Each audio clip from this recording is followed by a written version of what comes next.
வணக்கம் நேர்களே, மெய்வழியின் சமூக வழி நிகழ்ச்சிக்கு அன்போடு உங்களை வரவேற்றுக் கொள்கின்றேன். மிக முக்கியமான ஒரு விடயம் ஒன்றுக்காக நாங்கள் இன்று மிக முக்கியமான பிரதிநிதிகளை இன்று சந்திப்பதற்காக காத்திருக்கின்றோம். அண்மையில் நாடு கடந்த தமிழீழ அரசாங்கம் லண்டனில் பிரித்தானியாவில் நடத்திய விளையாட்டுப் போட்டியில் நான் அண்மையில் பங்கேற்றிருந்தேன். அதன் நிமித்தம் அங்கு ஒரு மிக முக்கிய பிரகடனம் ஒன்று நடைமுறைப்படுத்தப்பட்டிருந்தது. தமிழ் ஒலிம்பிக் 2027 என்ற அந்த பிரகடனத்தோடு மிக முக்கியமான செய்திகளை கொண்டு வருவதற்காக, அது தொடர்பாக பேசுவதற்காக இன்று எங்களுடைய மதிப்புக்குரிய நாடு கடந்த தமிழ் அரசாங்கத்தினுடைய பிரதமர் திரு விஸ்வநாதன் ருத்ரகுமார் அவர்களோடு தமிழ் நாடு கடந்த தமிழர் அரசாங்கத்தின் முன்னாள் விளையாட்டுத்துறை அமைச்சரும் தற்போதைய நிதி அமைச்சருமாயிருக்கிற ஐயா துரை ஜெயக்குமார் அவர்களோடு பிரித்தானியாவை சேர்ந்த பிரதிநிதிகளாக பிரித்தானிய தமிழர் உதைபந்தாட்ட சம்மேளனத்தினுடைய பிரித்தானிய தமிழர் தடகள சம்மேளனம் ஆகியவற்றினுடைய தலைவர், தமிழ் பாடசாலைகள் விளையாட்டு சங்கத்தின் முன்னாள் தலைவருமான தற்போதைய விளையாட்டுத்துறையினுடைய செயலாளருமான நடராஜா பாக்கியராஜா அவர்களோடு தமிழ் பாடசாலையின் விளையாட்டுத்துறையின் முன்னாள் தலைவரும் பிரித்தானிய தமிழர் உதைபந்தாட்ட சம்மேளனத்தின் உதவி தலைவருமான திரு எட்வின் குணரட்னம் அவர்களோடு தமிழ் பாடசாலைகள் விளையாட்டு சங்கத்தின் முன்னாள் தலைவரும் பிரித்தானிய தமிழ் உதைபந்தாட்ட சம்மேளனத்தின் பவுண்டர் மெம்பராகவும் இருக்கிற ஜோய் பூர்ணச்சந்திரன் அவர்களை இன்று நாங்கள் எங்களுடைய நிகழ்ச்சியோடு இணைத்துக் கொள்கின்றோம். அனைவருக்கும் மெய்வழி சார்ந்த அன்பான வணக்கம். வணக்கம். மிக நல்லது, மிக முக்கியமான ஒரு நல்ல ஒரு செய்தியை நாங்கள் பிரித்தானியாவில் அறியக்கூடியதாக இருந்தது. தமிழ் ஒலிம்பிக் 2027 நாடு கடந்த தமிழீழ அரசாங்கம் இந்த பிரகடனப்படுத்தியிருந்தது. பார்க்கும் பொழுது அரசியலை கடந்து புலம்பெயர்ந்த தேசங்களில் புலம்பெயர்ந்து சேர்ந்து வாழுகின்ற தமிழீழ மக்களுடைய அரசியல் தொடர்பான தமிழீழ கோரிக்கைகள் தொடர்பான சுய நிர்ணயம் தொடர்பாக செயற்பட்டு கொண்டிருக்கின்ற நாடு கடந்த தமிழ் அரசாங்கத்துடைய இந்த பிரகடனம் எங்களுக்கு பல கேள்விகளை கொண்டு வந்திருக்கின்றது. இதை பிரகடனப்படுத்துவதற்கான அரசியல் செயற்பாடுகளோடு மிக முக்கியமாக இருக்கின்ற நாடு கடந்த அரசாங்கத்தினுடைய இந்த செயற்திட்டத்தில் விளையாட்டு ஆக தமிழ் ஒலிம்பிக் 2027 இடம்பெறுவதற்கான முக்கிய நோக்கம், அதை நீங்கள் செயற்படுத்துவதற்கு என்ன நோக்கத்தை கொண்டு இது பிரகடனம் கொண்டு வரப்பட்டிருக்கின்றது? ருத்ரகுமார் அண்ணா அவற்றை நான் ஆரம்பிக்கலாம். ஓகே, முதலில் இதனை ஒழுங்கு செய்த மெய்வழிக்கு எனது பாராட்டுகளை தெரிவித்துக் கொள்கின்றேன். உங்களுடைய பங்கு, உங்களுடைய ஆதரவு நிச்சயமாக இதனை நாங்கள் அடுத்த கட்டத்துக்கு கொண்டு செல்வதற்கு தேவை. அதை நான் வலியுறுத்தி கொண்டு என்னுடைய கருத்துக்களை கூறுகின்றேன். கடந்த வாரம் தியாகி திலீபனின் நினைவாக நாடு கடந்த தமிழீழ அரசாங்கத்தால் நடத்தப்பட்ட அந்த விளையாட்டுப் போட்டியில் நாங்கள் இந்த அறிவிப்பை செய்திருந்தோம். லண்டனில் தியாகி திலீபனின் நினைவாக நாங்கள் நடத்துகின்ற அந்த விளையாட்டுப் போட்டி வெறுமனே ஒரு விளையாட்டுப் போட்டியாக மட்டுமில்லாமல் இன்றைக்கு யூகேயில் தமிழர்களை ஒன்றிணைக்கும் ஒரு நிகழ்வாக அது பரிணமித்து வந்திருப்பது நாங்கள் காணக்கூடியதாக இருக்கின்ற லண்டனில் நடக்கின்ற ஒரு பெரிய மக்களை இணைக்கின்ற நிகழ்வு என்றால் அதில் நாடு கடந்த தமிழர் அரசாங்கத்தால் நடத்தப்படுகின்ற அந்த விளையாட்டுப் போட்டியும் ஒரு முக்கியமான இடத்தை பெறுகின்றது. மேலும் இந்த விளையாட்டுப் போட்டியில் பல இளைஞர்கள் கலந்து கொண்டிருக்கிறார்கள். அப்போ இந்த லண்டனில் நாங்கள் பெற்ற அந்த வெற்றியினை தொடர்ந்து அந்த வெற்றியை மையப்படுத்தி உலகளாவிய ரீதியில் நாங்கள் உலகத் தமிழர்களை, குறிப்பாக தமிழ் தேசியத்தோடு இருக்கின்ற உலகத் தமிழர்களை நாங்கள் ஒன்றிணைக்கிறதுக்கான ஒரு முயற்சியாகத்தான் இதை பார்க்கின்றோம். இன்றைக்கு நாங்கள் உலகப் பரப்பில் ஈழத்தமிழினம் ஒரு சிறிய ஒரு இனம். அப்போ நாங்கள் மற்றும் உலக பரப்பில் நாங்கள் இன்னொரு நடவடிக்கை எடுப்பதனாலும் சரி, அரசியல் தொடர்பாக என்றாலும் சரி, பொருளாதாரம் தொடர்பாக சரி, ஈவன் சர்வதேச நீதி தொடர்பாக எது எடுக்கின்றாலும் எங்களுக்கு பலம் தேவை. அந்த பலத்தை நாங்கள் உருவாக்குவதற்கு ஒரு கட்டமாகத்தான் நாங்கள் என்னத்தை பார்க்கணும் என்றால், உலகளாவிய ரீதியில் தமிழ் தேசியத்துடன் ஒன்றிணைந்து வேலை செய்யக்கூடிய தமிழர்களை ஒன்றிணைக்கின்ற ஒரு நிகழ்வாகத்தான் இதை பார்க்கிறோம். இப்போ நாங்கள் பல்வேறு தொடர்பாக அண்மையில் நாங்கள் ஒரு கூட்டத்தை இங்கே இந்த பெட்னா என்ற இடத்தில் இந்திய தமிழர்களால் நடத்தப்படுகின்ற அந்த கூட்டத்தில் கலந்து கொண்ட பொழுது பல கருத்துக்கள் முன்வைக்கப்பட்டன. குறிப்பாக இந்திய தமிழர்கள், தமிழ்நாட்டு சேர்ந்தவர்களால், அதாவது ஒரு சர்வதேச பண்பாட்டு மையம் ஒன்றை நாங்கள் திறக்க வேண்டும், சர்வதேச ஊடக மையம் ஒன்றை நாங்கள் திறக்க வேண்டும், சர்வதேச சிந்தனை பள்ளி ஒன்றை திறக்க வேண்டும். அந்த அடிப்படையில் தான் இதை நாங்கள் சர்வதேச ஒரு விளையாட்டு மூலமாக நாங்கள் இந்த சக்திகளை ஒன்றிணைக்கக்கூடியதாக நாங்கள் இதுக்கு முன்பு பார்க்கின்றோம். மேலும் ஹியூமனிட்டி அந்த அடிப்படையில் கூட இது மிகவும் எங்களுக்கு ஒரு பலருக்கும் இது மிகவும் நன்மை பயக்கக்கூடிய விடயமாக இருக்கும். அண்மையில் நீங்கள் பார்த்திருப்பீங்கள் வேர்ல்ட் கப் நடந்த பொழுது அங்கள் மக்கள் எல்லாம் நாடுகளின் எல்லையை கடந்து நாடுகளின் எல்லைகளை கடந்து மக்கள் எல்லாரும் ஒன்றிணைந்து ஒரு சகோதரத்துவத்தையும் தோழமையும் நாங்கள் காணக்கூடியதாக இருந்தது. அந்த அடிப்படையில் தான் நாங்கள் இதை உருவாக்கி இந்த கருத்தை முன்வைத்த கருத்தை எங்களுடைய விளையாட்டுத்துறை அமைச்சர் 2-3 வருடங்களுக்கு முன்னே இந்த கருத்தை நீதிராஜா முன்வைத்தவர். அதுக்கு இந்த முறை நாங்கள் செயல் வடிவம் கொடுப்பதற்கு நாங்கள் இதை முன்வைத்திருக்கிறோம். அப்போ இது மூலமாக எங்களை பொறுத்த மட்டும் உலகளாவிய ரீதியில் தேசியத்துடன் நிற்கின்ற தமிழர்களை ஒன்றிணைக்கக்கூடியதாக இருக்கும். அவ்வாறு ஒன்றிணைப்பது தனியாக நான் சொன்ன மாதிரி அரசியலுக்கு மட்டுமே எங்களுடைய தமிழர்களுடைய பொருளாதார பலத்தை கூட்டுவதற்கும் உதவும், எங்களுடைய தோழ உணர்வை வெளிப்படுத்துவதற்கு உதவும். மேலும் எங்களுடைய தமிழர் என்ற ஒரு அடையாளத்தை உலக பரப்பில் மேலும் வெளிப்படுத்துவதற்கும் இந்த விளையாட்டு போட்டி உதவும் என்று பார்க்கின்றோம். இதில் இப்போ எல்லா விளையாட்டு போட்டியிலும் என்னை பொறுத்த மட்டும் எல்லா நிகழ்வுகளிலும் ஒரு அரசியல் இருக்குது, அரசியல் பின்னணி இருக்குது. வேர்ல்ட் கப் எடுத்தாலும் சரி எல்லாத்துலேயும் இருக்குது, அதில் புலை இல்லை. அப்போ இதுவும் ஒரு ஜியோ பொலிட்டிக்கலாக எங்களுடைய சுயநிர்ணய உரிமையின் அடிப்படையிலான தமிழீழ கோரிக்கையை நாங்கள் முன்னெடுத்து செல்வதற்கு அந்த அரசியல் தளத்தையும் இது விரிவுபடுத்தக்கூடியதாக இருக்கும் என்று நம்புகின்றோம். அப்போ இவ்வாறான பல காரணிகளின் அடிப்படையில் தான் நாங்கள் இன்றைக்கு இந்த திட்டத்தை நாங்கள் அங்குரார்ப்பணம் செய்திருக்கிறோம். மிக்க நல்லது, மிகவும் சந்தோஷமாக இருக்கின்றது. அரசியலை கடந்து ஒரு சமூகத்தினுடைய பலவிதமான மூலக்கூறுகளை வளர்த்தெடுக்க வேண்டிய தேவையில தமிழீழ மக்களுடைய நிலைப்பாடு இருக்கிறது நினைக்கின்றேன். பொருளாதாரம் சரி, கலை, பண்பாடு, விளையாட்டுத்துறை அத்தனையும் ஒருங்கிணைந்து அது வளர்ச்சி பெறும் பொழுதுதான் ஒட்டுமொத்த ஒரு சமூகத்தினுடைய வளர்ச்சியினுடைய அடையாளத்தினுடைய பிரதிபலிப்பு உலக பூமிப்பந்திலே நிலைநிறுத்தி நிற்கக்கூடிய சாத்தியக்கூறுகள் இருக்கின்றன. அந்த வகையில் நாடு கடந்த தமிழீழ அரசாங்கம் முன்னெடுத்திருக்கின்ற இந்த முனைவு மிகவும் பாராட்டப்படத்தக்க ஒரு விஷயமாகவே எல்லோரும் பார்ப்பார்கள் என்று நான் நம்புகிறேன். என்னை போல அடுத்ததாக நான் மிக முக்கியமாக நாடு கடந்த தமிழ் அரசாங்கத்துடைய முன்னாள் விளையாட்டுத்துறை அமைச்சர் மிக பொருத்தமானவர் என்று நினைக்கிறேன். அதே போல மிக முக்கியமான பணியில் இப்பொழுது இருக்கின்றார், நிதித்துறையிலும் அவர் பொறுப்பாக இருக்கிறார். ஆகவே விளையாட்டுத்துறையிலிருந்து நிதித்துறைக்கு அடுத்ததாக இப்ப இந்த பெரும் அளவிலான சர்வதேச ரீதியிலான தமிழ் ஒலிம்பிக் 2027 என்ற அந்த பெயரோடு வருகின்ற மிக பிரம்மாண்டமாக இருக்க தோணுகின்ற அந்த விளையாட்டு போட்டியை நடத்துவதற்காக அது நிதி தொடர்பான உங்களுடைய பார்வை, இதை நாங்கள் எப்படி இந்த சவால்களை எப்படி எதிர்கொள்ள போகின்றோம், அது நிர்வாகங்கள் எப்படி நிர்வகிக்கப்பட போகின்றது என்றது தொடர்பாக உங்களுடைய கணிப்பு அல்லது உங்களுடைய பார்வை, உங்களுடைய ஆரம்ப திட்டங்கள் எப்படி இருக்கின்றன என்று கொண்டு சொல்லுங்க. நன்றி இந்த கேள்விக்கு. முதல் கண் பிரதமர் குறிப்பிட்ட போல எங்களை இந்த தொடக்க விழாவுக்கு நீங்கள் வந்தும் மற்றது இந்த பரப்புரைய வழியில கொண்டு போறதுக்கும் உதவிய மெய்வழி தொலைக்காட்சிக்கு என்னுடைய நன்றிகளையும் பாராட்டுகளையும் தெரிவித்துக் கொள்வதோடு, நீங்கள் கேட்ட மாதிரி இந்த நிதி எங்கேயுமே நிதி ஒரு மிக முக்கியமானது. அது எங்களோட வீடாக இருக்கலாம், இப்போ எந்த இடத்துக்கு போனாலும் நிதி மிக முக்கியமான ஒன்று.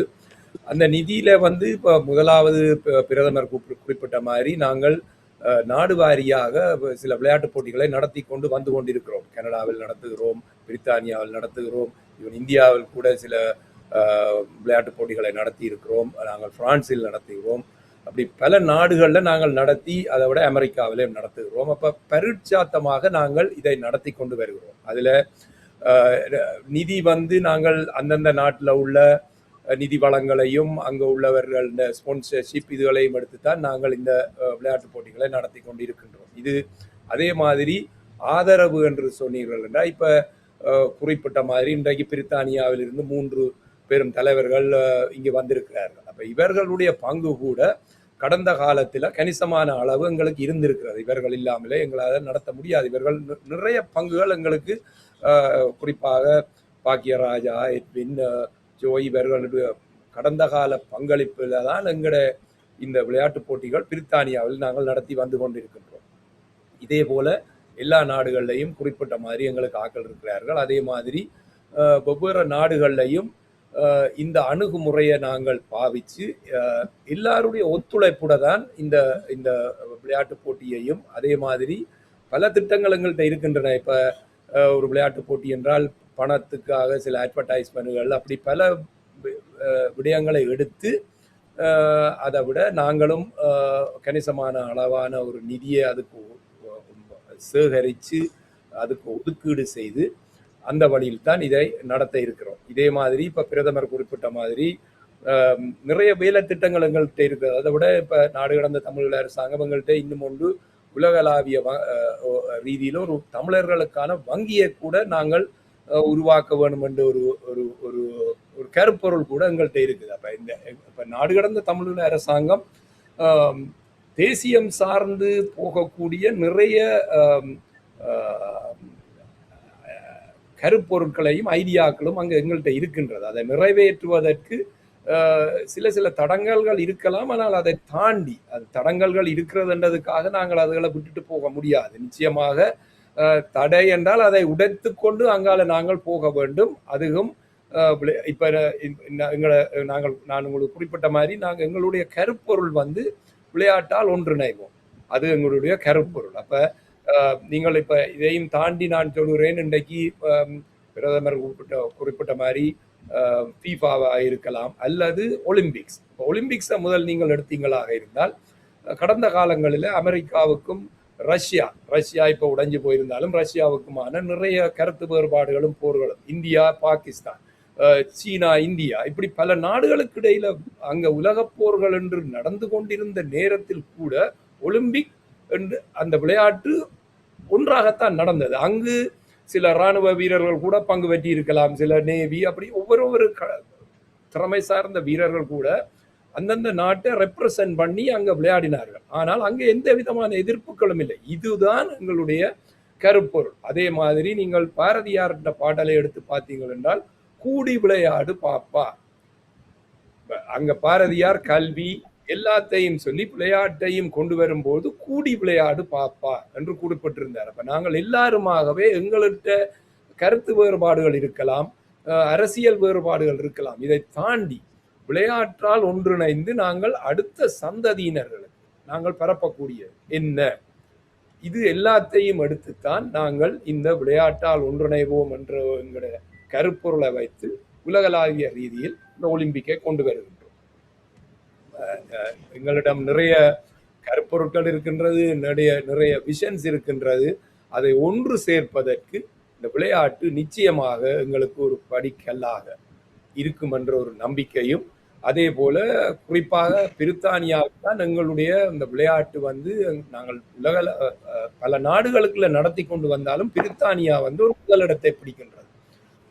அந்த அந்த பொருளை வைத்துக்கொண்டுதான் இன்றைக்கு நீதிராஜா விளையாட்டுத்துறை அமைச்சராக இருந்து கொண்டு அவற்றை உதவியையும் எடுத்து அவற்றை நிறைய பங்களிப்பையும் எடுத்து அவருடன் சேர்ந்து இந்த பாக்கியராஜாவோ அல்லது எட்வினோ அல்லது ஜோ இவர்களுடைய அந்த அதிக பங்களிப்போடு நாங்கள் அடுத்த கட்டத்துக்கு போகிறோம்.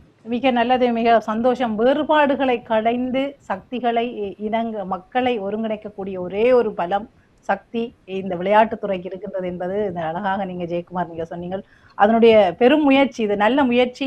எங்களுடைய பல தரப்பட்ட வேறுபாடுகள், அனைவருமே அறிந்த வேறுபாடுகள் தமிழினத்துக்குள் இருக்கின்றன. ஆகவே அந்த வேறுபாடுகளை கலைந்து ஒன்றிணைவதற்கான ஒரு களமாக இந்த விளையாட்டுத்துறை இருக்கின்ற பட்சத்தில் அதற்கான பெருமுனைப்பில் அனைத்து மக்களுடைய ஆதரவும் இருக்கும் என்று நம்பிக்கொண்டு நான் இப்பொழுது பாக்கியராஜா அவர்களோடு பேசலாம். பிரித்தானியாவில் மிக முக்கியமாக துருதுருப்பாக இயங்கிக் கொண்டிருக்கின்ற ஃபுட்பால் ஆகிலும் சரி, உதைப்பந்தாட்டம் மற்றும் தமிழ் பாடசாலைக்கான விளையாட்டுப் போட்டிகளில் மிக முக்கியமாக அவருடைய பங்களிப்பு தொடர்ச்சியாக ஆக்கபூர்வமான செயற்திட்டங்களில் இருக்கிறீர்கள். இப்பொழுது நாடு கடந்த தமிழ் அரசாங்கம் இப்படி ஒரு பிரகடனத்தை உருவாக்கி இருக்கிறது. இது தொடர்பாக உங்களுடைய ஆதரவு, உங்களுடைய பங்களிப்பு எப்படி, நீங்கள் இதை உங்களுடைய பங்களிப்பு எப்படி இருக்க போகின்றது? இதற்கான என்ன முயற்சிகள், இது சாத்தியப்படக்கூடிய, நீங்கள் பலவிதமான விளையாட்டுத் துறைகளில் நீங்கள் இருக்கின்றபடியால், பலவிதமான குழுக்களை இணைக்கின்றபடியால், இது பிரித்தானியாவை கடந்து சர்வதேசம் ரீதியான சார்ந்த விளையாட்டு வீரர்களை, விளையாட்டு வீராங்கனைகளை இணைக்கின்ற ஒரு செயற்திட்டமாக பார்க்கின்ற பட்சத்தில் இதை எதிர்கொள்ளக்கூடிய சவால்களை எப்படி எதிர்கொள்ள போகிறார்கள், எப்படி ஏற்றுக்கொள்ளலாம் என்றதை நீங்க எப்படி பாக்குறீங்க? பாய்க்கிறாங்க எப்படியான சவால்களை நாங்கள் சந்திக்க வேண்டியிருக்கு? வணக்கம். இது முதன்முறையாக லண்டன்ல நடவுள்ள ஒரு உலகளாவிய தமிழ் ஒலிம்பிக் என்பதால் நிச்சயமாக சில சவால்களை நாங்கள் எதிர்பார்க்கிறோம். உலகில் பல நாடுகளிலிருந்து வீரர்கள் தமிழ் மக்களை ஒருங்கிணைப்பது, அவர்களுடைய பயணம் மற்றும் தங்குமிட ஏற்பாடுகள், போட்டிக்கான மைதானங்கள், நிதி மற்றும் ஸ்பான்சர்ஷிப், பாதுகாப்பு, வாலண்டியர்ஸ் மற்றும் போட்டி சரியான நேர அட்டவணை நடத்துவது போன்ற முக்கியமானது சவாலாக இருக்கும். ஆனால் இந்த சவால்களை மட்டும் பார்க்காம இது உலகளாவிய ஒரு பெரிய பொறுப்பாகவும் வாய்ப்பாகவும் பார்க்குறோம். அதற்காக முன்கூட்டியே திட்டமிட்டு அனுபவம் உள்ள இளைஞர்கள் அவைகளை அணுகி குழுவாக அவைகளை பிரித்து ஒவ்வொரு விளையாட்டுக்கும்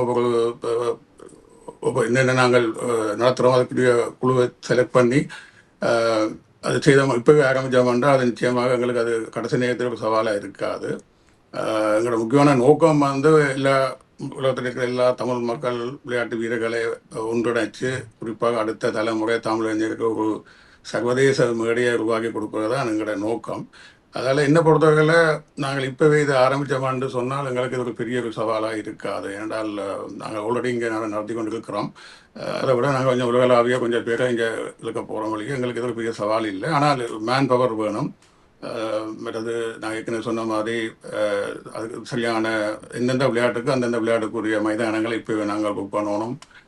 அது பாதுகாப்பு, நிதி, அதெல்லாம் முக்கியமான விஷயம். மற்றது நாங்கள் வெளிநாடுந்து வர பிளேயர்ஸை இப்போ நாங்கள் அதை பொறுப்பெடுக்க போகிறோமா, அவைகளாக எங்கே தங்கி இங்கே விளையாட போயிடணுமான்றதே நோக்கணும். இப்போ நாங்கள் வர எல்லாருக்கும் அக்கமெண்ட் தான் கொடுத்துட்டு இயலாது. அது எப்படின்னு சொல்லி அதே நாங்கள் விட்டால் நீராஜாவோட கதைச்சு அதுக்காக நாங்கள் பிளான் பண்ணுவோம். மற்றும்படி எனக்கு என்ன நாங்கள் இப்போ இருந்து ஆரம்பிச்சிட்டோம். அதால் இது ஒரு பெரிய சவாலாக இருக்காது. அநேகமாக சரியான முறையில் நல்லா தான் நடக்கும். நல்லது. பொறுப்பை ஏற்றுக்கொள்வது அல்லது பொறுப்பை ஏற்றுக்கொண்டு சமூகத்துக்காக நடத்துவது என்பது மிக முக்கியமானது. அந்த பொறுப்பை ஏற்றுக்கொள்வதில் பாக்கியராஜா சந்தோஷமாக இந்த பெரும் பொறுப்பை ஏற்றிருக்கிறீங்களன்னு நம்புறேன்.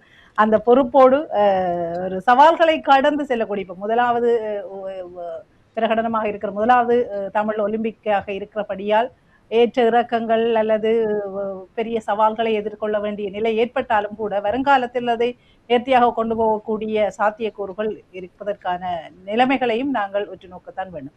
இதே நேரத்தில் மிக முக்கியமாக எங்களுடைய எட்வின் அண்ணா அவரையும் நான் அந்த விளையாட்டு தளங்கள்ல மைதானங்கள்ல கேப்போட அதிகமாக காணவன் இன்றைக்கு கேப்பை கலட்டிட்டு இருக்காரு. ஆனா இந்த நேரத்துல எட்வின் அண்ணா உங்களுடைய பார்வை எப்படியான விளையாட்டுகள் இப்பொழுது நாங்கள் ஒலிம்பிக் கண்டு வரும்பொழுது பலவிதமான விளையாட்டுகளை ஒலிம்பிக் விளையாட்டு துறை சார்ந்து நாங்கள் பார்த்துருக்கோம். தமிழ் ஒலிம்பிக் கண்டு வரும்பொழுது எப்படியான விளையாட்டுகளை நாங்கள் உள்வாங்க போகின்றோம், எப்படியான விளையாட்டு வீரர்கள் களங்களை காண போகிறார்கள் அல்லது பாரம்பரியமான விளையாட்டுகள் உள்வாங்கப்படுமா, எப்படியான திட்டமிடல் உங்கள்கிட்ட விளையாட்டு துறை சார்ந்து இருக்கின்றது, அதாவது அத்லெட்ஸ் மற்றது ஃபுட்பால், கிரிக்கெட் அப்படியான விளையாட்டுகள் மட்டும் இருக்க போகின்றதா, இது இது வரைக்கும் எப்படியான நோக்கம் ஒரு டிராஃப்ட் பேஸ்ல இருக்குதுன்றதை நீங்க பாக்குறீங்க? வணக்கம் மல்லிவரி டிவி நேயர்களுக்கும் ஸ்தாபனத்துக்கும். என்னுடைய பேர் எட்வின். என்னென்னு சொன்னால் ஒலிம்பிக்ன்றது எல்லா விளையாட்டையும் சேர்ந்தது தான் ஒலிம்பிக்ஸ். வேர்ல்டில் எல்லா விளையாட்டையும் சேர்ந்தான் ஒலிம்பிக். இப்போ லண்டனை பொறுத்தவரை பார்த்தீங்கன்னா இந்த தனித்தனி ஃபுட்பால், பேட்மிண்டன், செஸ் எல்லாமே வேர்ல்டு வைடாக நாங்கள் ஏற்கனவே செஞ்சுட்டோம். இப்போ பேட்மிண்டன் எடுத்தீங்கன்னா வேர்ல்டு தமிழ் பேட்மிண்டன் ஃபெடரேஷன் இருக்குது. அது உலக ரீதியாக இப்போ 6வது தரம் வடம் நடத்துகிறார்கள். சரியான சக்ஸஸ்ஃபுல். இந்த வருஷம் லண்டனில் நடத்தினார்கள். Very successful.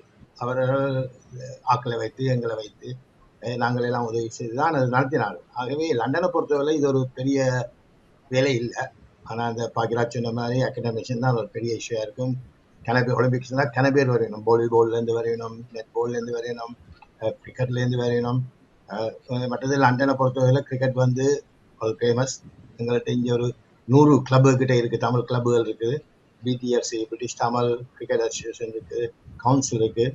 அது அத்லெட்டிக்கு பொறுத்தவரையில் நாங்கள் ஒரு கோவிட்டுக்கு முதல் இன்டர்நேஷ்னல் ஸ்டேடியத்தில் விளையாடிட்டு நாங்கள் நிறைய விளையாட்டுகளை செய்தோம். இங்கே உள்ள தமிழ் பாடசாலைகளை இணைத்து, அதாவது இங்கே ஒரு 100-150 தமிழ் பாடசாலைகள் இருக்கிறது. அவர்களை இணைத்து இந்த பிரிட்டிஷ் தமிழ் அத்லெட்டிக் அசோசியேஷனில் பாக்கியராஜ் தான் தலைவராக இருக்கிறார். முந்தி அவர் துணைத் தலைவராக இருந்தவர். அவருக்கு நல்ல அனுபவம் இருக்காது அத்லெட்டிக்ஸ். நாங்கள் இன்டர்நேஷ்னல் ஸ்டேடியத்திலாம் செய்தோம். ஒலிம்பிக்ஸ் செய்கிற ஒரு மைதானத்தை தான் செய்தோம். ஸோ விளையாட்டுகள் எல்லாம் தான், ஃபுட்பால், கிரிக்கெட், பேட்மிண்டன், எல்லா விளையாட்டுகளையும் ஒலிம்பிக்கில் என்னென்ன நடக்கிறதோ அது அத்தனையும் நாங்கள் செய்வோம். அதுக்கான உதவிக்கு எங்களிடம் நிறைய ஆட்கள் இருக்கிறார்கள். ஒவ்வொரு விளையாட்டிலும் ஒவ்வொரு திறமை உள்ளவர்கள்.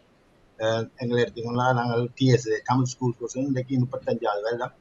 அது ஒரு ஜனநாயக முறையும் நல்ல முறையிலும் அமைதி நடைபெற்று கொண்டு போகுது. அதுபோல் பிரிட்டிஷ் நாடுகாண அரசுடைய தமிழ் ஒலிம்பிக்ஸ் சிறப்பாக நடைபெற வைப்போம் என்று உறுதி கொண்டு எல்லா விளையாட்டையும் அமைத்துக்கொள்வோம்.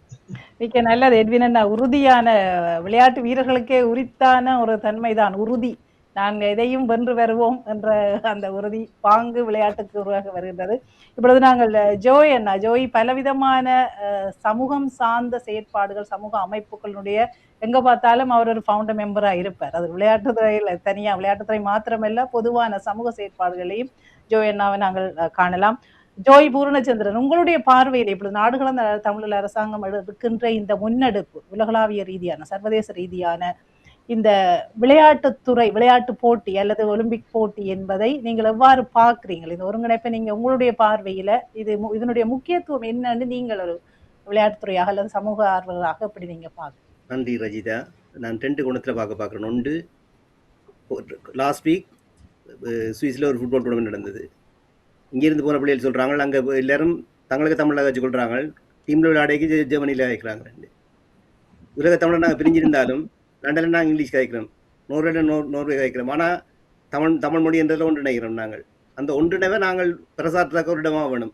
Is a place for us.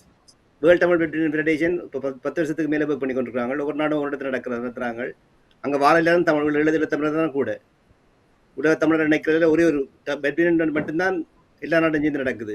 Cricket அப்படி நடக்கிறது இல்லை, ஃபுட்பால் அப்படி நடக்கிறது இல்லை. ஃபுட்பால் ஃப்ரான்ஸ் நடக்கும், ஜெர்மனி நடக்கும், சுவிஸ் நடக்கும். அத்லெட்டிக்ஸ் ஒன்றும் இல்லை. அத்லெட்டிக்ஸ் இங்கே நடத்தினாங்க நடக்க இல்லை. அத்லெட்டிக்ஸை கொண்டாடுறதான் பெரிய விஷயம். அத்லெட்டிக்ஸ் செய்கிற ஒரு நாடுமே செய்யலை, தனித்தனி செய்கிறமையோடைய எல்லா நாடும் நினைஞ்ச ஒரு தமிழ் மக்களுக்கான அத்லெட்டிக்ஸ் இல்லை. அதில் உள்ளவங்க ஃபர்ஸ்டான ஒலிம்பியன் இலங்கையில் பிறந்த பூர்வீக தமிழன் ஒரே ஒரு ஆள் தான் டாக்டர் எதிர் வீரசிங்கம். அதுக்கப்புறம் ஒரு ஒலிம்பியனும் வரையில் ஒரு தமிழனும் வரையில் ஒலிம்பியன்ஸை உலக சந்தையில் நாங்கள் வந்து ஆட்டுறதுக்கு ஒரு எங்களுக்கு ஒரு ஸ்போர்ட் லீடருக்கு சொல்கிறதுக்கு எங்கள்கிட்ட நேம்ஸ் இல்லை. யாரை சொல்ல போகிறவங்களே தமிழர் இருந்தாங்க. இப்போ நிறைய பேர் ஒரு நாடாட வராங்க, அவங்களுக்கு ஒரு ஆப்பர்ச்சுனிட்டி கொடுக்குறது இது நல்ல ஒரு சந்தர்ப்பம் விடக்கூடாது. நாங்கள் சேர்ந்து செய்வோம். நிறைய ஆப்பர்ச்சுனிட்டி இருக்குது, நிறைய பேர் முன்னுக்கு நிற்கிறாங்க. நாடாளுமன்ற அரசாங்கம் செய்யணும், எங்களுக்கு தடவை இருக்கும். உங்களுக்கு இப்போ மிக நல்லது, மிக சந்தோஷம். அழகான பார்வையும் தான். ஒலிம்பிக்கினுடைய தரத்துக்கு சர்வதேச தரத்துக்கு எங்களுடைய வீரர்களை வீராங்கனைகளை உருவாக்கி அல்லது அவர்களுக்கான தடங்களை கொடுத்து சர்வதேச ரீதியான அவர்கள் அங்கீகாரத்தை நோக்கி அவர்களை நகர்த்துவது கூட ஒரு சமூகத்தினுடைய மிக முக்கிய பொறுப்பாக இருக்கின்றது. அரசியலை கடந்து எங்களுடையவர்களை அடையாளம் காண்பதும் எங்களுடையவர்களுக்கான தளங்களை அமைப்பதும் எங்களுடையவர்களை வீரர்களாக சர்வதேச தளத்தில் உயர்த்தி விடுவதும் கூட மிக முக்கியமான பணி. அந்த பணிக்கு ஒரு அடித்தளமாக தமிழ் ஒலிம்பிக் 2027 நாடு கடந்த அரசாங்கம் முன்னெடுக்கின்ற இந்த விளையாட்டு போட்டி இருக்கும் என்ற நம்பிக்கை நீங்கள் கூறுகின்ற வார்த்தைகளிலிருந்து ஒரு பறைசாற்றுவதாக பார்க்கின்றேன். சரி, இப்பொழுது வீரர்களை தயார்படுத்துதல் அல்லது வீரர்களை ஒருங்கிணைத்தல் இது தொடர்பான செய்ய திட்டங்களை எப்படி நாங்கள் முன்னெடுக்க போகின்றோம், எப்படி இதுக்கான ஆயத்தங்கள் இருக்குன்னு இப்ப நாடு கடந்து ஒவ்வொரு அத்லெட்ஸை கொண்டு வரனாலும் சரி, டீம்ஸை கொண்டு வரனாலும் சரி, எப்படியான வீரர்களை தயார்படுத்தப்படும் அதுக்கான முன்னெடுப்புகளை எப்படி நாங்கள் முன்னெடுக்கப்படணும், இது ஒரு நிர்வாக பெரிய திட்டமிடல். அந்த திட்டமிடலை எப்படி நாங்கள் செய்ய போகின்றோம் என்பது ஜெயக்குமார் உங்களுடைய பார்வை. வணக்கம், நன்றி இந்த சந்தர்ப்பத்திற்கு. நாங்கள் வந்து இதை தெரிவு செய்யும் போது இப்போ நீங்கள் ஒரு ஜேஎஸ்எஸ்ஏ அது தான் முதல் அங்கே யாழ்ப்பாணத்தில் உருவானது. அதே மாதிரி அந்த ஜேஎஸ்எஸ்ஏ தான் நீண்ட காலமாக பிரித்தானியாவிலும் இருந்து அது வந்து அது மருவி அது டிஎஸ்எஸ்ஏ என்று மாற்றப்பட்டது. ஏனென்றால் அது வந்து இப்போ நான் அதை சரியாக சொல்கிறேன் என்றால் பிரித்தானியாவில் உள்ள அங்கத்தவர்களுக்கும் அது தெரிய வேணும்னு நினைக்கிறேன். எனக்கும் அந்த ஹிஸ்ட்ரி நான் பார்த்தேன். நான் தமிழர்களுக்கான ஒன்றிணைப்பு என்றால் அது நார்த் ஈஸ்ட் என்று வர்றபடியால் அதை பிறகு டிஎஸ்எஸ்ஏ என்று அது மாற்றப்பட்டது என்று நினைக்கிறேன். அது நாங்கள் வந்து நான் அந்த டிஎஸ்எஸ்ஏ அங்கே நடக்கும்போது கூட நான் பிரித்தானியாவில் நடந்த சமயம் நான் அங்கே சென்றிருந்தேன். அந்த அது இவர்கள் கூறுற மாதிரி அதை நான் ஒரு மினி ஒலிம்பிக்ஸாகத்தான் பார்த்தேன். மிக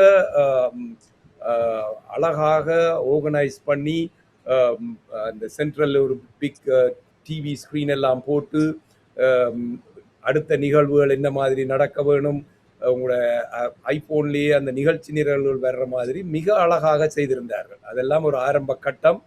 நாங்கள் எப்படி இந்த முறை இதை நடத்த வேணும் என்றதுக்கு படிக்க வேண்டிய பாடங்களை பிரித்தானியாவில் ஏற்கனவே அதற்குரிய அத்திவார கல்கள் அங்கு இடப்பட்டிருக்கின்றன. அப்போ அது ஒன்று. ரெண்டாவது வந்து குவாலிஃபையிங் வந்து ஒரு இப்போ நாங்கள் உதாரணமாக சொக்கர் என்றால் அவர்கள் அங்கே மினி ஒரு சின்ன சின்ன கட்டங்களாக வைத்து ஒவ்வொரு இடங்களில் அந்த டூர்னமெண்ட்ஸ் நடக்கும். அதில் இருந்து குவாலிஃபை பண்ணுறவர்கள் பேருந்து இங்கே என்டர் பண்ணுவார்கள்.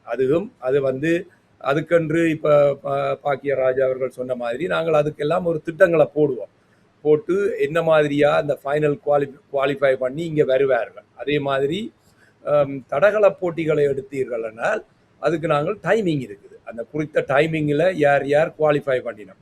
அப்போ அது இன்டர்நேஷனல் ரீதியில் நாங்கள் அங்கங்கே அந்தந்த நாடுகளுக்குரிய அங்கத்தவர்களை வச்சு அதில் குவாலிஃபை பண்ணக்கூடிய அத்லீட்ஸை நாங்கள் ஃபில்டர் பண்ணி இங்கே கொண்டு வருவோம். அப்போ எங்களுக்கு அந்த முதலே நடக்கிற இப்போ நீங்கள் பார்த்தீங்கன்னா செமிஃபைனல், குவார்ட்டர் ஃபைனல் என்று வரும்.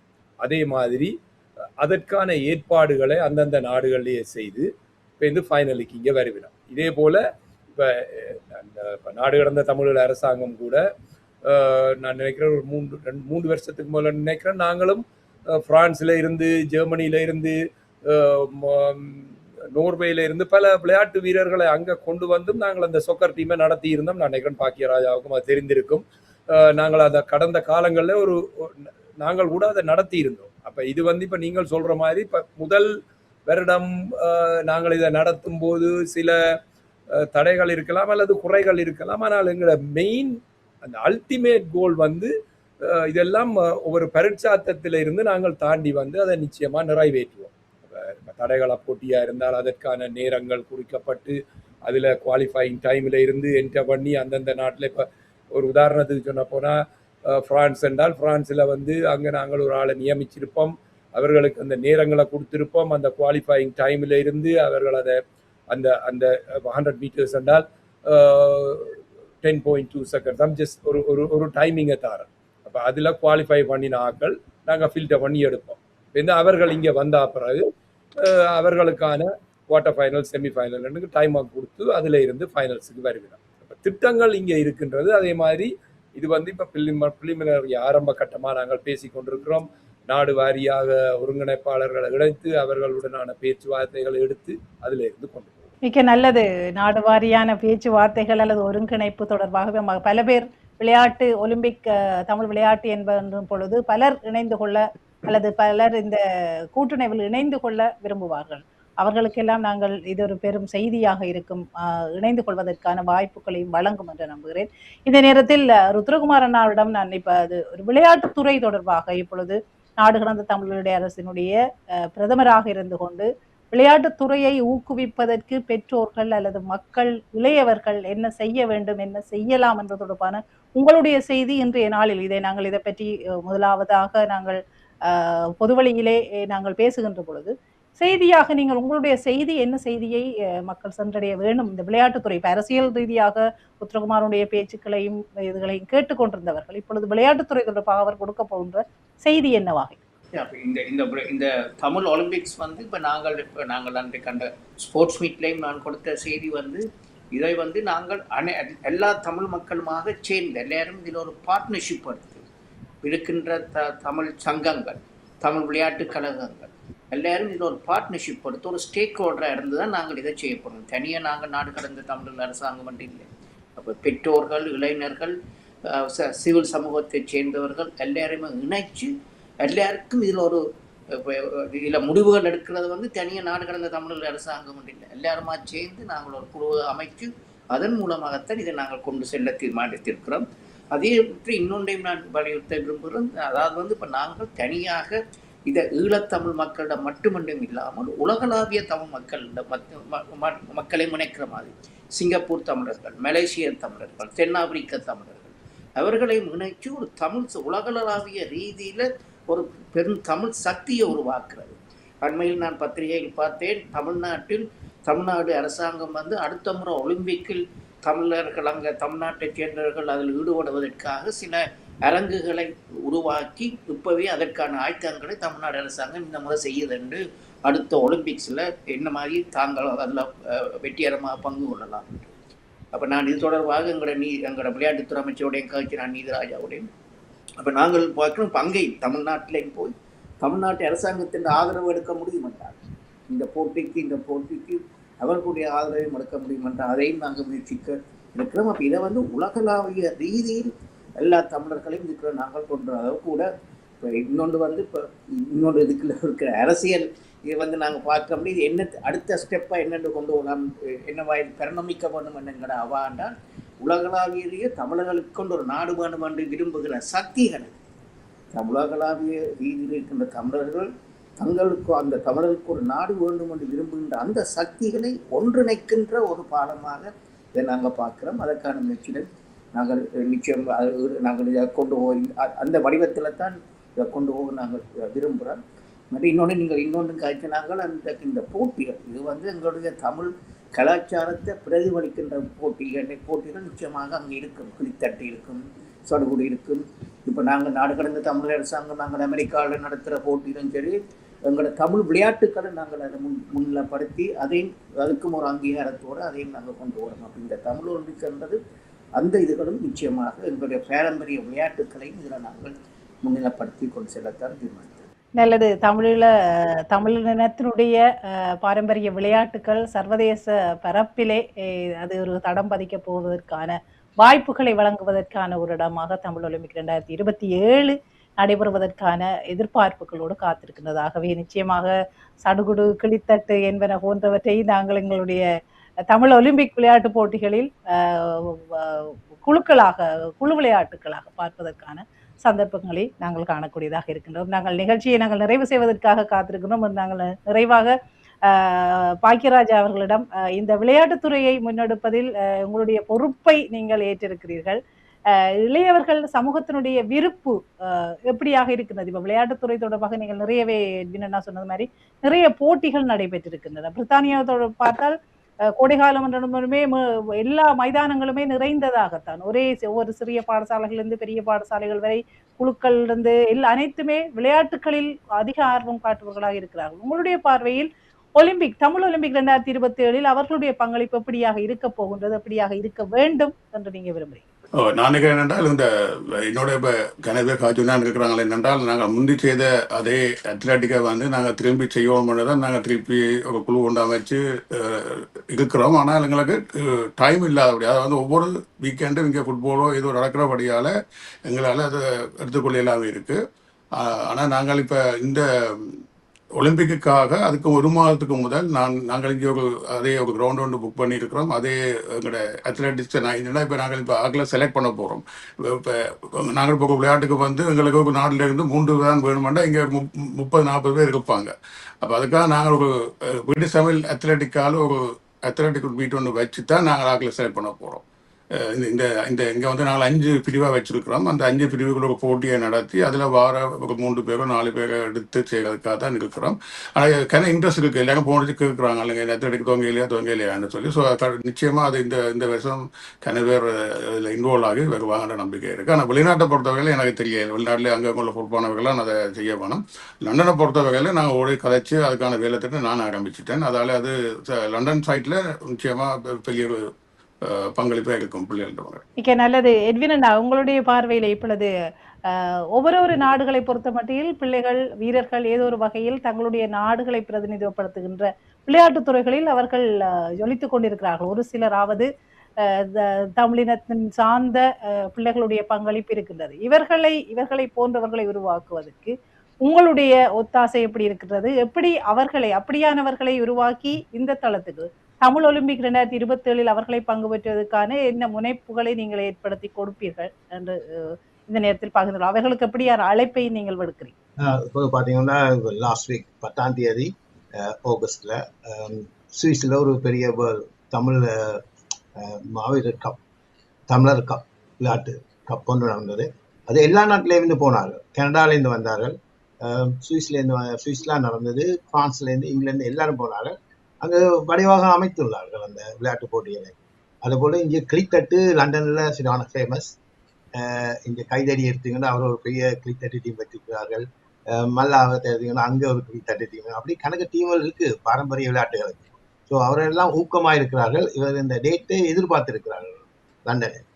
அதே போல் வெளிநாடுகளிலும் ஏற்கனவே இது உங்கள் மலைவரி டிவி மூலமாக நீங்கள் போட்ட முதல் விளம்பரம் வந்து எல்லாரையும் ரீச் பண்ணியிருக்கு.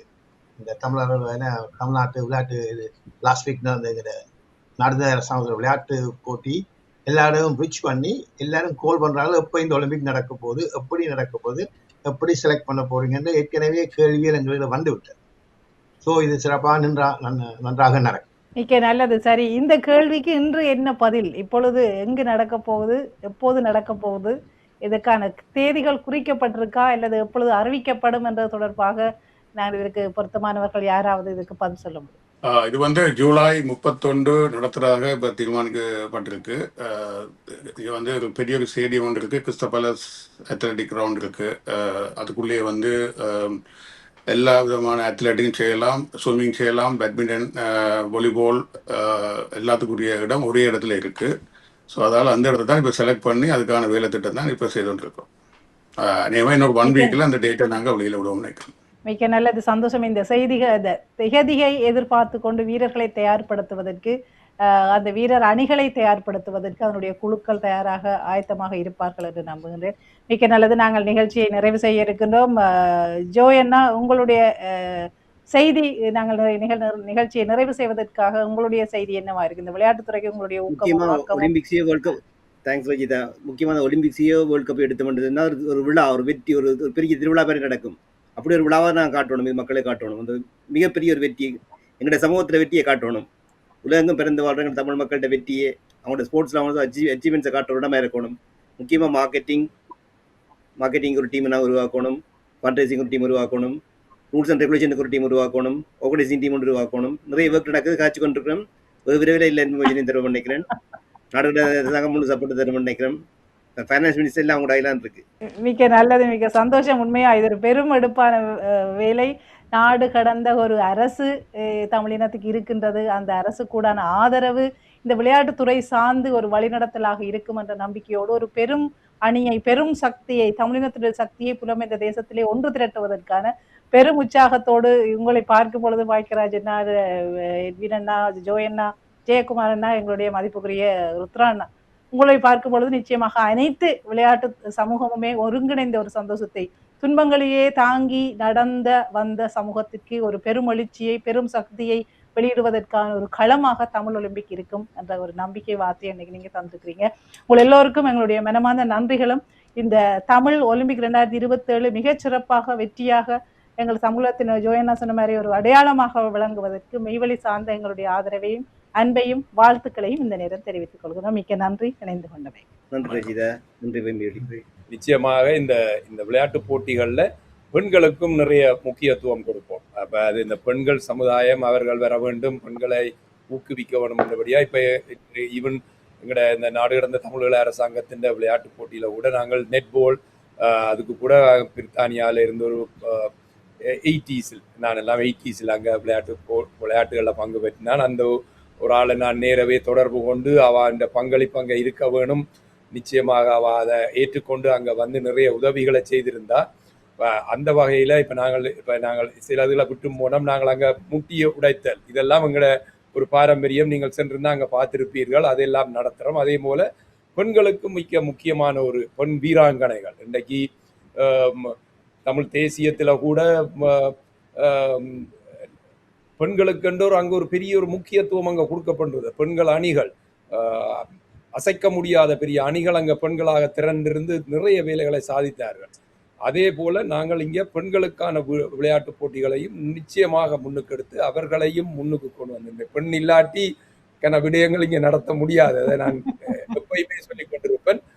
அதையும் நிச்சயமாக நாங்கள் முன்னுக்கெடுத்து இந்த விளையாட்டு போட்டிகளை நடத்துவோம். நல்லது. இப்பொழுது நாங்கள் இப்ப எங்கு பார்த்தாலும், எந்த தளங்களில் பார்த்தாலும், எந்த நாடுகளில் பார்த்தாலும் பெண்களுடைய கால் பதிக்காத மைதானங்களே இல்லை என்று சொல்லலாம். லண்டனை பொறுத்தவரையில் எல்லாருமே, நான் சமூக வலைத்தளங்களில் பார்த்தால் எல்லாருமே, ஈவன் திருமணமானவர்கள் கூட விளையாட்டு வீரர்களாக, பேட்மிண்டன் ஆகிலும் சரி, நெட்பால் ஆகிலும் சரி, அவர்களுக்கான அணிகளை கொண்டு மிக வேகமாக அவர்களுடைய உத்வேகம் விளையாட்டுத்துறையில் இருக்கு. நல்ல நேயர்களே, இன்றைய மெய்வழியினுடைய சமூக வெளியில் மிக முக்கியமான ஒரு சமூகத்தினுடைய வெளிப்பாட்டில் அங்கம் வகிக்கக்கூடிய அரசியல் ரீதியான பல முனைப்புகளை எடுத்துக்கொண்டிருக்கின்ற நாடு கடந்த அரசாங்கத்தினுடைய புதிய பிரகடனமாக தமிழ் ஒலிம்பிக் 2027 பிரகடனம் செய்யப்பட்டிருக்கின்றது. அந்த பிரகடனத்திலேயும் முக்கிய செய்திகள் இன்று மிக முக்கிய பிரமுகர்களாக இருந்து கொண்டு இன்று அவர்கள் தங்களுடைய தகவல்களை உங்களோடு பகிர்ந்திருக்கின்றார்கள். எல்லோருக்குமே ஒரு மகிழ்ச்சியான செய்திதான். விளையாட்டுத்துறை என்னும் பொழுது நாங்கள் இன்னும் உற்சாகமாக உத்வேகமாக எங்களுடைய ஒருங்கிணைந்த சமூகத்தினுடைய சக்தியை ஒன்று திரட்டுவதற்காக, மகிழ்வை கொண்டாடுவதற்காக, வெற்றியை களிப்பை கண்டுகொள்வதற்கான ஒரு தளத்தை நோக்கி நாங்கள் எல்லோரும் தயாராக இருப்போம் என்று கூறி இன்னும் ஒரு நிகழ்ச்சியில் உங்களை சந்திக்கும் வரை உங்களிடமிருந்து அன்போடு விடைபெற்றுக் கொள்கின்றேன். நன்றி, வணக்கம்.